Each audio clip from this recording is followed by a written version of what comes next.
My art teacher in high school we called Mr. Mike, and to this day I still call him Mr. Mike, even though he prefers that I call him Ken. I just can't help myself. You see, Mr. Mike is always Mr. Mike.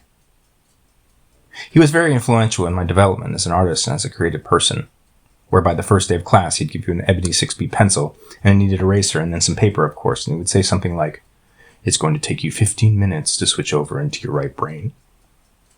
Because when you're coming into this class, you're filled with all of these external things and your left brain is pretty much trying to dominate you all the time.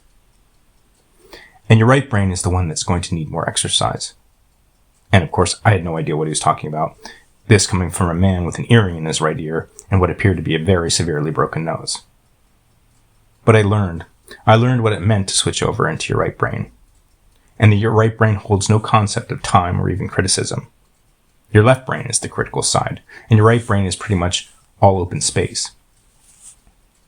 During his classes, Mr. Mike would play music without any words, like from an electronic album by Ray Lynch called Deep Breakfast. He always said that music with words will cloud your ability to switch over into your right brain, and to this day I still believe he's right. In terms of switching over, take some teenagers in a room and it takes a little while for them to settle down and get involved into what they're doing in any class, albeit an art class. And then all of a sudden, they're gone, and the time is up, and whatever it is, it's too short for an art class, I can tell you. But then they're on to the next class and on to whatever else they're doing or worrying about. Mr. Mike would always give us some kind of instruction, like, can you draw a perfect circle? What is a perfect circle? And whose circle is more perfect? He'd ask these kinds of questions. But most of all, he would say to us that visual art is a language, and a language that must be learned. And in it, there are 7 universal visual elements. And I still remember what they are: line, shape, form, value, color, texture, and space. We learned the universal visual elements by drawing examples of each of them, and he drilled them into us over and over and over again.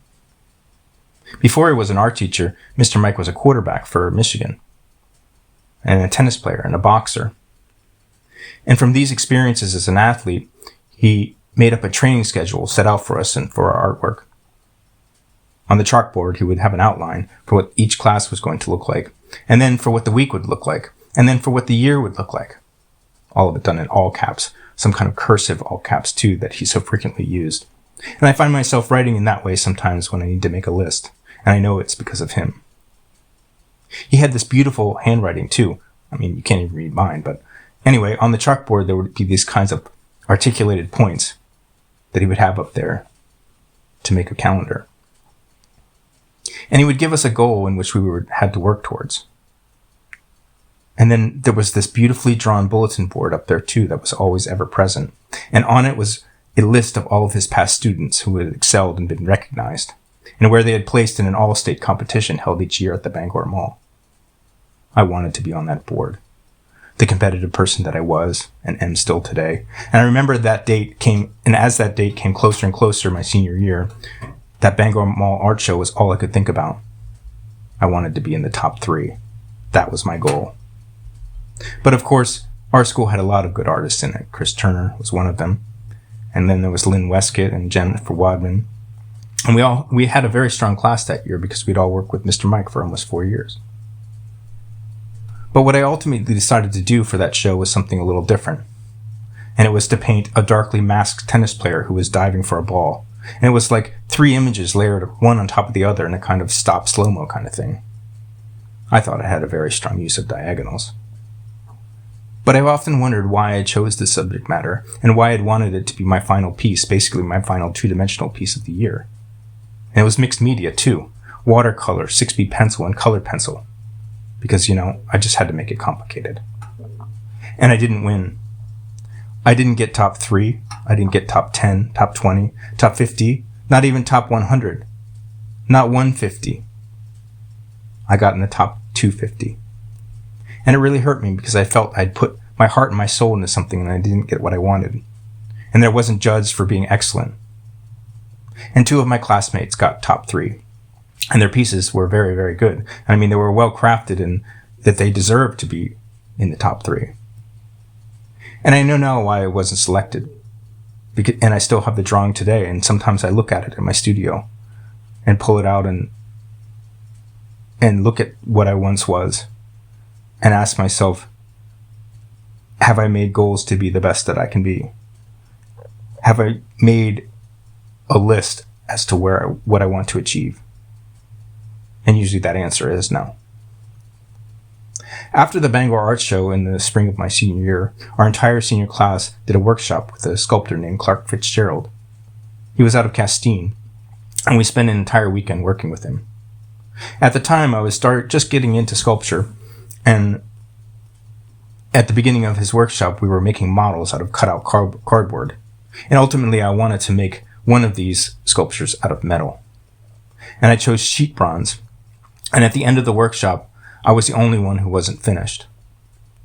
I was a perfectionist back then, as I am now, and I would say to myself something like, I'm not happy with this, or I feel like this isn't as great as it could be.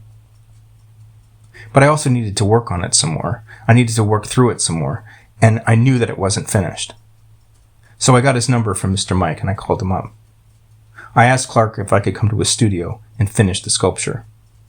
And he said, of course. So I spent another 2 or 3 days with Clark working on it.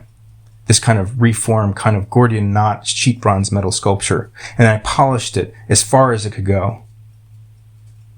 And then when I thought it was finished, we put it in the middle of the studio.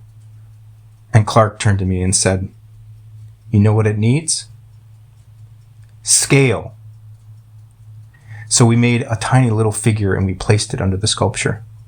The sculpture was maybe 6 or 8 inches tall, and this tiny little figure made it all the more grandiose.